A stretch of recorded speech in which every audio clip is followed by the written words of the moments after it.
Good day, everyone. Thank you for being here today. I'm Alex from 1BPLA.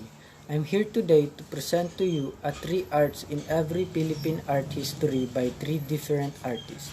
So let's go. First painting we have is Spoliarium by Juan Luna. The Spoliarium by Juan Luna is truly an overwhelming type of art.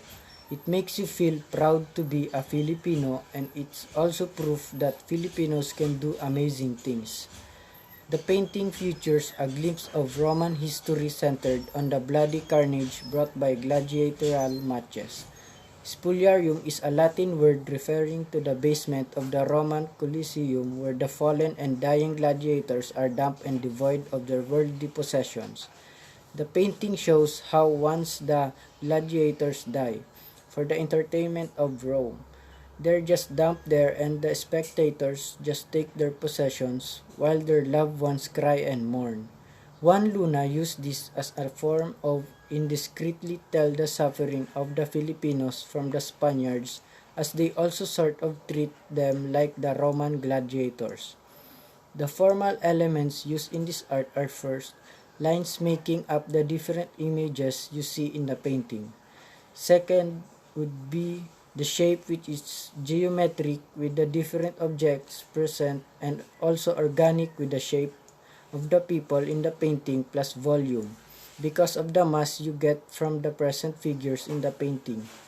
Third is the light and value, how it shows some sort of manipulated light. Fourth, the colors he used were kind of mournful, serious, and it gives you off the tone and emotion of the painting.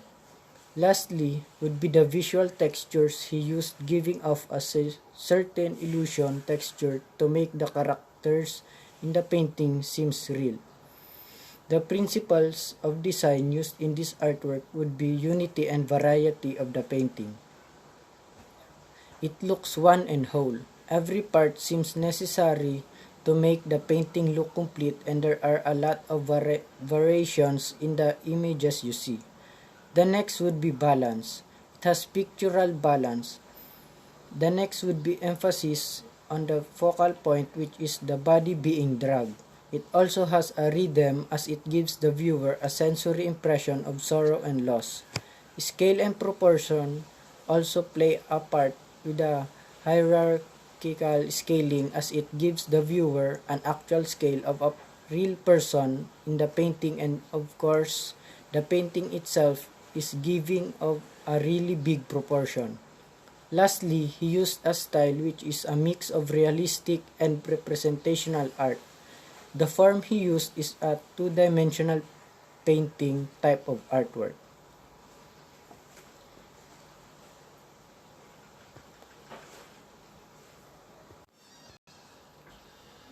In the second painting we have the Las Vírgenes Cristianas Expuestas al Populacho, or the Christian Virgins Exposed to the Populace. Las Vírgenes Cristianas Expuestas al Populacho, or the Christian Virgins Exposed to the Populace, is a famous 1884 history painting by Filipino painter, reformist, and propagandist Felix Resurrection Hidalgo. The painting is alternately known as the Christian Virgins Exposed to the Rabble, Jóvenes Cristianas Expuestas al Populacho, Christian Virgins Presented to the Populace, the Christian Virgins being exposed to the populace, and Christian Virgins exposed to the mob. The painting was a silver medalist, 9th Silver Medal Award among 45 during the 1884 Exposition General de Bellas Artes in Madrid.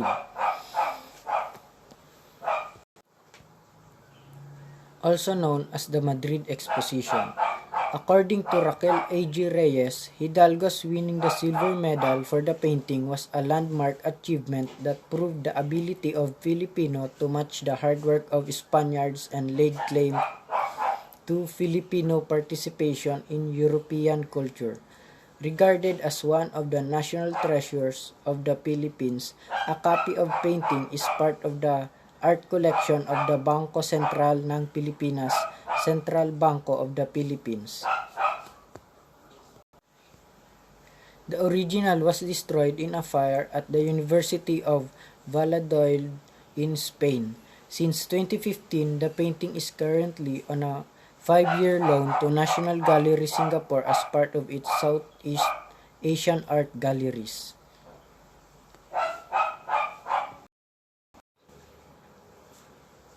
In the next painting, we have The Purgatory by Josef Luciano Dans. This painting of San Cristobal has been hung in our church St. James the Apostle for over years. It was painted by Jose Luciano Dans in 1850. According to Jose, 1991, this painting was hidden behind the second painting of San Cristobal. It has been reputed that this was a painting. Some says that maybe the patrons or the church officials disliked the look of the painting and so commissioned a second painting which is now a tamer and more pleasing look of San Cristobal. The painting is applied directly on the adobe walls of the church. If you look closely at the painting, you can see the horizontal alignment of the mastic used to join the adobe blocks to each other.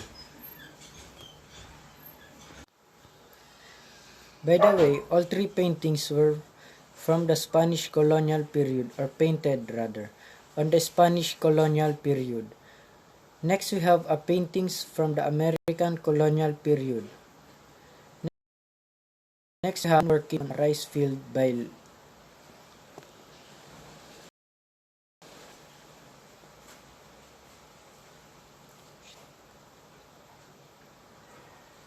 Cut.